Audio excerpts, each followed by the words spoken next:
Terima sepeda motor seorang pengemudi ojek daring diambil paksa oleh debt collector. Ratusan pengemudi ojek mendatangi kantor penyedia jasa layanan kredit di Hegarmanah, Setiabudi, Bandung, Jawa Barat.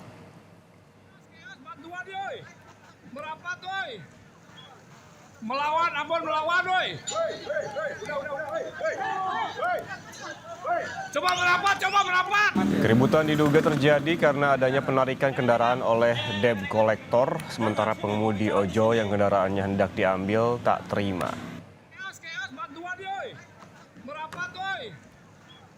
Melawan, abon melawan, woi. Para pengemudi ojek daring ingin meminta penjelasan dari pihak penyedia layanan kredit terkait pengambilan paksa motor seorang pengemudi ojek daring. Sempat terjadi perundingan di antara keduanya, tetapi tidak ada kesepakatan sehingga bentrokan terjadi. Pendemo kemudian mendatangi Mapolrestabes dan polisi kini menyelidiki kasus dengan meminta keterangan pengemudi ojol dan pihak kantor penyedia layanan jasa kredit.